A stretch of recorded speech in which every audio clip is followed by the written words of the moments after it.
What is going on, guys? Welcome back to the channel. My name is Brian and you're watching Flake Garage, and today we are gonna do a half fix, I guess, to my water leaking issue. If you've been watching my videos, you know that my 88 white Mazda is leaking water, unfortunately, and it is a two-part issue in this. One part of it is the windshield itself. There's something around the windshield, the seals or something in there. It is leaking water into the cab. And then the other issue is on the doors, and that's going to be on this small little trim that goes against the glass on the outside. It's super toasted, super bad, so it's leaking a lot of water inside of the truck. So today we're going to fix that issue because I bought a set of trims for the outside thanks to eBay. I found them there. That was the cheapest I could find besides maybe the dealership. I don't think I've seen them on Amazon, but I'll look for them, and if I do find some, I'll link you guys on the bottom. So check the description, guys, if you guys want to pick up a set. These were not sent to me. I paid for them with my own money. I just wanted to fix my water leaking issue, and hopefully today we're gonna do that with this. On first look, they look pretty good. The rubber feels pretty nice. They do have some nice felt on the inside for the glass to rub against that and not scratch it.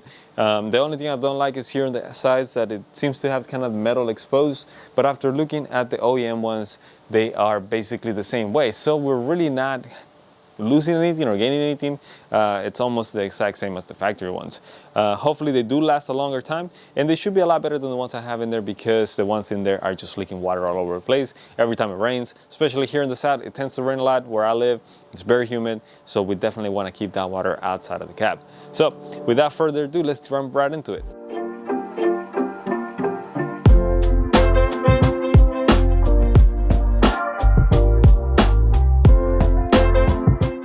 And here we are looking at my old trim on my passenger door. As you can see, if we can get a little closer, it is super kind of toasted and oil, and it's what this is basically what's letting the water inside of the truck. So we are ready to replace this, and the easiest way that is going to be for you to remove this is going to be to get yourself a trim removal tool like this, or any other kind of trim removal, and just come in here on one of the sides and start popping the clips off of it. You can break them. You're not going to reuse those clips at all anyways, so just start popping them out, and then you'll be able to take this whole thing. And I'll show you here on the driver's side how it's going to look once you remove it. And here on the driver's side, as you can see, we have removed the whole trim out of it. This is basically how it's going to look once you remove it. It's going to be very dirty. I already cleaned it right now, so make sure it's nice and clean. And now we are ready to pop our new one in place. Now when you are popping the new one in place, make sure you are getting the plastic clips right here in between the two metal pieces. I noticed on my truck, at least on some of these clips over here on this side, they were basically put in wrong, which also doesn't help with this water issue. They were on the outside of it, basically not in between this part and the metal here on this side. So make sure you're popping them into the right place. So we are gonna put this one in. We're gonna remove the one from the passenger side real quick, and then we should be good to start testing it. Put the window up, throw some water in there, make sure there's no water going inside of the door. Let's do it.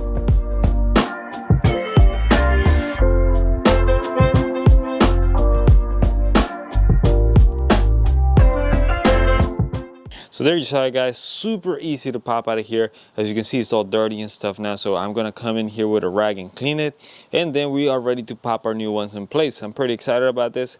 I don't know why it took me so long to just buy these things and try them on there, but I'm really hoping they are gonna work out great, because I'm tired of getting water inside of the doors. So let's pop the new ones back in place. Hey man, and real quick before we continue on, we just wanted to tell you thank you so much for watching, but if you don't mind, help us out with the algorithm. You know, leave a like, leave a comment. If this video is helpful to you, let us know in the comments down there. It is free to do, easy to do. If you don't like it, hell, let us know that too. I mean, why don't you like it? That way we'll continue making more videos. We'll continue showing up for people that this might be helpful to. If you do want to help the channel in a different way, you can always pick up a shirt, pick up a sticker, check out the website if you want to, but we just ask you for at least doing the free part of it, because that helps us out continue showing up for you guys. So let's jump right into the video.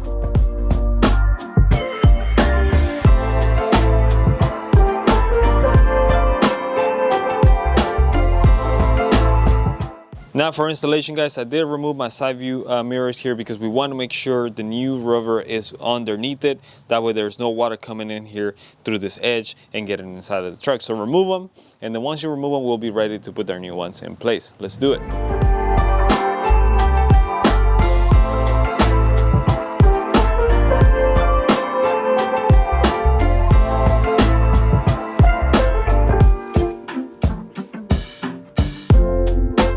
Check it out, we have finally put the new one in place, and I'm gonna tell you about the negatives of this trim.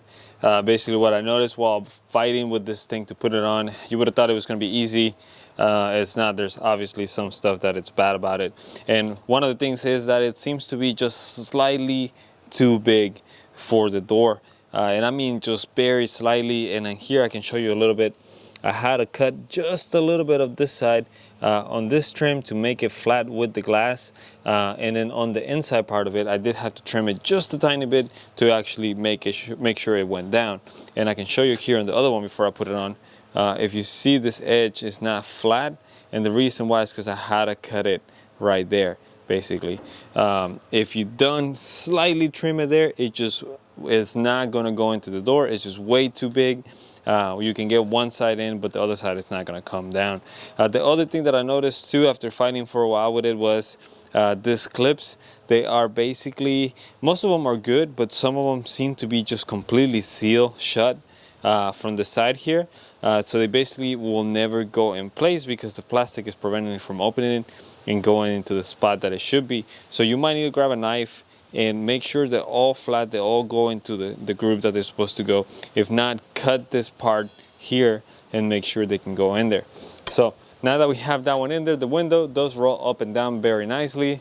I'm getting close to basically just need to put this other side in there, and then we're gonna test it by spraying some water on the door and see if we get any water inside.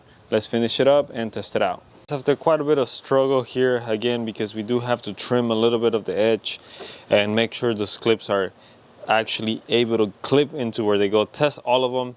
I know I found probably 4 or 5 that needed to be actually cut to be able to go in there. Now it's finally all in here, thankfully. So we are now ready to put our mirrors back in here and then spray some water, and hopefully there's going to be nothing leaking inside. I'm pretty excited about that, so let's get it done.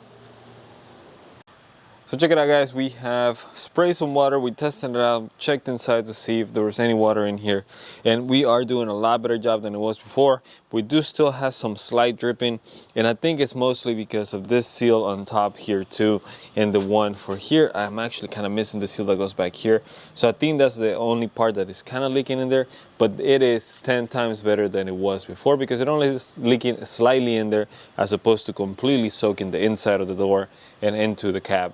So it is an improvement that I think it's kind of worth it if yours are just as bad as mine were. Perhaps I would potentially try to spend the extra money and get the OEM ones because I think they'll fit better than this ones did, and they'll have less trimming and stuff to do. But if you're on a budget and you need to do some of this stuff without spending the extra cash, I think this is a good option for them. So there you have it, guys. Hopefully this video is helpful to you. That is my review on those things. They are good for the money, but honestly I think I would prefer to go with the OEM ones should I ever have to do this again. Or if I have to do it on my red one, I'll probably opt for getting the OEM ones because I think they'll fit better. There'll be less trimming, less headache for you to install them. But if you are on a budget and you need to get it done a little bit cheaper, this is a good option for them. Just remember that you will have to trim some of those edges, and you will have to check those clips to make sure they're actually all ready to go into the truck instead of you having to fight them as you try to install them. Again, my name is Brian. If you like what we're doing, please don't forget to leave a like or leave a comment below. Hit that subscribe button, and we'll see you guys on the next video. Bye.